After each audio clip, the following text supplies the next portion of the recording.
Grit by Judy Upton.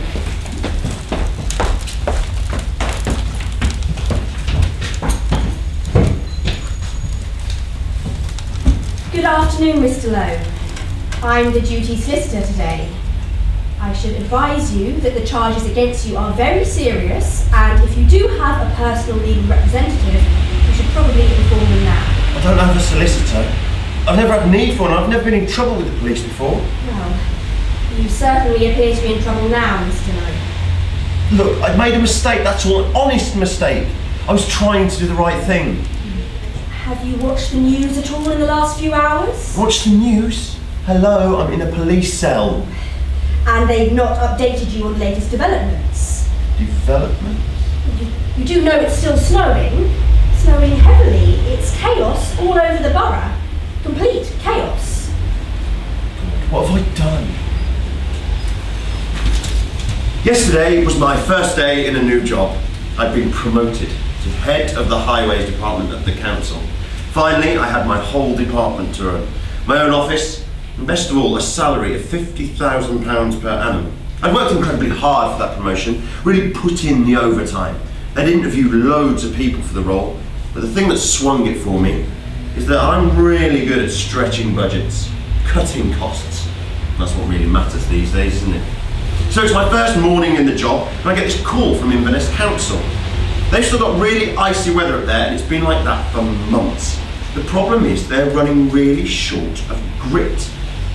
So, in desperation, they're ringing around councils in the south of England to see if anyone's got any left. So far, they've had no luck.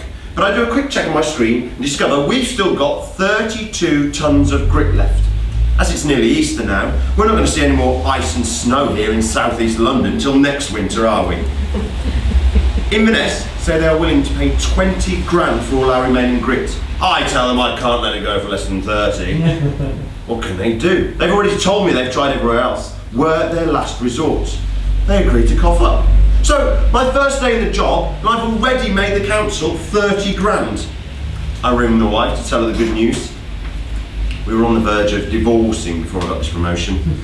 We drifted apart during the long hours I've been putting in. Well, it was that, and her discovering a number of non-work related texts from Gemma in environmental health. Anyway, I imagined Anna would be happy, so I thought I should tell her about my new success in my new role. But she sounded a little worried. Have you seen the weather forecast, Jonas? Severe icy conditions are predicted throughout the southeast this evening. Oh, all right. Perhaps it wasn't such a good idea to sell our entire grit supply to Inverness this morning. You've done what? I phoned down to our depot to cancel the order and discover the lorries have already gone. All our grit is gone and the payment's gone through. I can't call them back. That's when I start to panic. I ring every council in the country. The cold snap is nationwide. Nobody has any grit to spare. It's an emergency. And there's only one thing to do in an emergency. I ring the wife. You again, what now? Darling, where can I get hold of some grit? A large amount of grit, privately. Well, garden centres probably, and pet shops. Budgies eat it, don't they? What about sand and shingle from the beach? Thanks, babe, you're amazing. Love you. Unfortunately, the garden centres had all sold out that morning. Budgie grit comes in tiny packets. And there are bylaws preventing the removal of sand and shingle from the beaches. I rang Anna again. What is it this time, Jonas? I'm just off to the shops. Bit of a problem, love. Still no joy in getting any grit. And they're saying hard frost is expected by tonight's rush hour. And that means black ice. Meet me at the co-op, we'll talk there. What are we looking for exactly? Any product that's brown and gritty. But it might not work like grit. At this point, even if it looks like grit, it's a start. Do you want to lose your job, Jonas? Well, if not, you're going to have to put something down on the roads. Something that looks like grit, even if it isn't. We can't do that. So what are you going to do, Jonas? Reinvent the wheel so it doesn't slip? That's not possible. So the next best thing is this: reinvent road grit. Use another product. Right.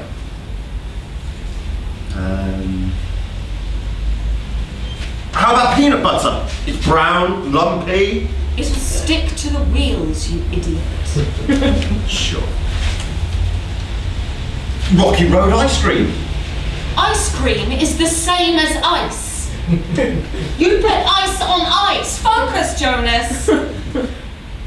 By now we've reached the breakfast cereal aisle. And there it is. The answer to my prayers. Chocolate cornflakes. Crushed under the wheels, they'll be gritty. But I can't just buy boxes and boxes. It'll arouse suspicion. Go back to the office and order them direct from the factory. By the lorry load. Loose, no boxes. And at the wholesale price instead of the retail price. You're a genius. What would I do without you? Back in the office, I get straight onto the breakfast cereal manufacturer. They have a factory near Maidenhead and can get the stuff into their lorries and straight out to us immediately for 30 grand. Bang goes the money I made from selling our grit. Oh well, easy come, easy go. I go down the council depot myself and supervise the filling of the gritters. It's freezing cold out there. I tell our drivers it's a new improved kind of grit, so it looks a little different from the old stuff. They seem happy with the explanation. It's starting to get icy as I drive home. The roads have been gritted, well, cornflaked, to be precise. They're crunchy, but not slippery. I told you it would work. You're always right, babe. During dinner, my mobile rings. It's Gemma from Environmental Health. Apparently they've got a pigeon problem. Birds are flocking down onto the roads and streets all over the borough. People are having to drive around them. I tell her the pigeons are just huddling together for warmth. She seems to buy it. Who's that on the phone? No one, love. At least it'd be dark soon. The birds would go to roost and stop eating the chocolate cornflakes. Foxes don't eat cereal, do they? Oh look, it's snowing. And it continues to snow heavily all evening. Soon it's 10 centimetres deep. My mobile rings again. It's the driver from one of the gritters. He says that cars are skidding off the road or into each other all over the borough. The grit seems somehow to have gone soggy in the snow. Something's wrong with it. Apparently the AA is now analysing samples of it. I look at Anna. Don't look at me. What do I do? I don't know, you can't expect me to have all the answers. This is your mess, Jonas. A huge, great, sticky, chocolatey mess. Should I confess?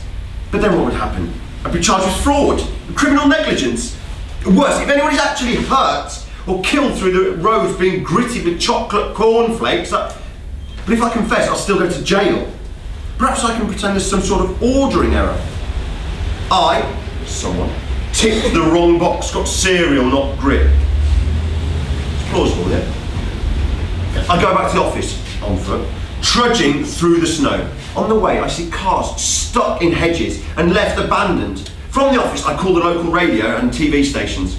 I tell them that because of the adverse weather conditions, the council is strongly advising everyone to leave their vehicles, wherever they are, and seek shelter. Do not drive under any circumstances. That should do it, fingers crossed. Still at the office, I switch the TV news on to check they're still broadcasting my warning.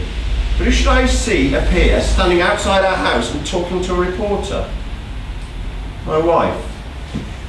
As a public-spirited individual, I felt I must come forward to let the country know the terrible thing my soon-to-be ex-husband has done. No more questions now, I'm afraid. I've already sold the exclusive story to a national newspaper. My life with the serial fraudster. So, you see, it was my wife's idea all along. She set me up. And now she'll get a divorce settlement and a big cheque from a national newspaper. Well, me, I am in jail and sued by just about everyone. It certainly looks that way, doesn't it? As a solicitor, shouldn't you be a bit more sympathetic? Oh, my car's a write-off from skidding on ice on the way here, Mr. Lowe. Oh. But isn't there something you can do? I've been talking to police all night long. Well, I could see if the custody sergeant will bring you a nice cup of tea. And how about some breakfast, eh? A bowl of Chocolate cornflakes, perhaps?